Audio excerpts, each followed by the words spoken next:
একের পর এক হাজিরা এড়ানোয় গ্রেফতারি পরোয়ানা জারির নির্দেশ আদালতের। পরবর্তী হাজিরার দিনের আগেই আদালতে আত্মসমর্পণ করে জামিন নিলেন সৌমিত্র খাঁ।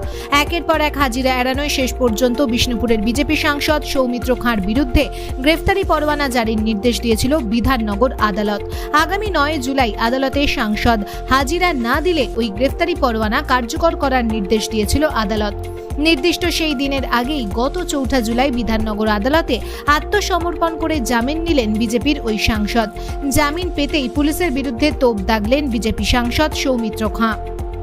2013 সালে বাঁকুড়ার সোনামুখী থানার মানিকবাজার এলাকায় স্বনির্ভর গোষ্ঠীর একটি দুর্নীতির ঘটনায় বিক্ষোভরত স্বনির্ভর দলের মহিলাদের বিক্ষোভে হাজির হয়ে সোনামুখী থানার আইসিকে উদ্দেশ্য করে হুমকি ও কুকথা বলার অভিযোগ ওঠে বিষ্ণুপুরের বিজেপি সাংসদ সৌমিত্র খাঁর বিরুদ্ধে।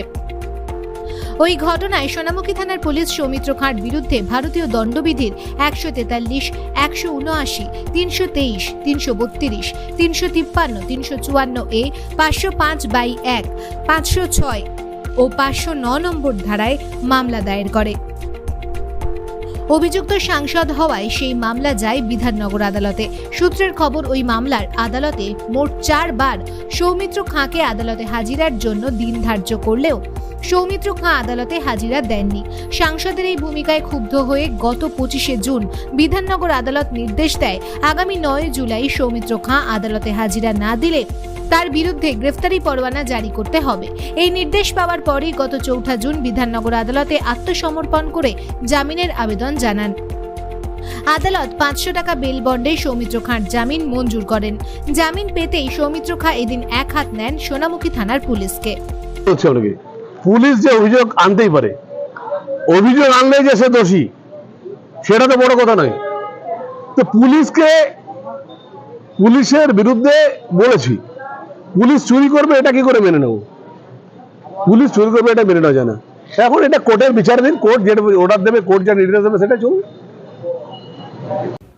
ওটা দেখুন, আমি একটা কথা বলি, আমি আজ কোর্টে দাঁড়িয়ে আছি। কোর্টকে মান্যতা দেওয়া আমাদের প্রত্যেকের ভারতীয়দের কাজ এবং এই মান্যতা আমাদের দিতেই হবে।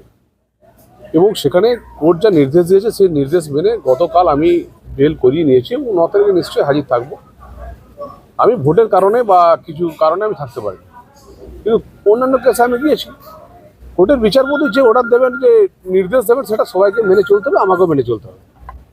তাহলে যেটা কোর্ট নির্দেশ দিয়েছিল যে 9 জুলাইয়ের মধ্যে হাজিরা না দিলে সেক্ষেত্রে গ্রেপ্তারি পরোয়ানা, তাহলে সেটা আপাতত দেখুন, আমি আপনাকে বলি, কোর্ট যখন নির্দেশ দিয়েছে সেই নির্দেশ মেনে আমি গত পরশুদিন আমি বেল করিয়েছি এবং হাজিরা দিতে হবে।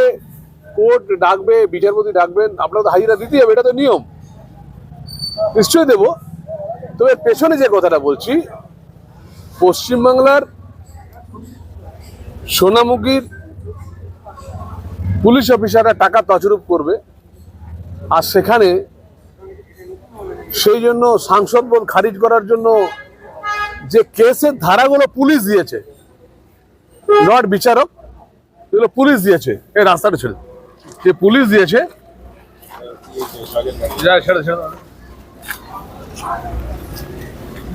দিয়েছে, সেটা খুব খারাপ। পুলিশ চুরি করবে আর পুলিশই কেস দেবে, এটা পশ্চিমবাংলার একটা নতুন ভাবে একটা আলোড়ন সিঁড়ি, মানে নতুন একটা ওরা বিল পাস করছে আর কি, যে পুলিশই সব কিছু করবে। এটা খুব লজ্জা। ঠিক আছে, যে অভিযোগ আনা হয়েছিল সেই অভিযোগটা কি তাহলে মিথ্যে? আমি আবার বলছি আপনাকে, পুলিশ যে অভিযোগ আনতেই পারে, অভিযোগ আনলে যে সে দোষী সেটা তো বড় কথা নয়। তো পুলিশের বিরুদ্ধে বলেছি, পুলিশ চুরি করবে এটা কি করে মেনে নেব? পুলিশ চুরি করবে এটা মেনে নেওয়া যায় না। এখন এটা কোর্টের বিচারাধীন, কোর্ট যেটা অর্ডার দেবে, কোর্ট যা নির্দেশ দেবে সেটা চলবে।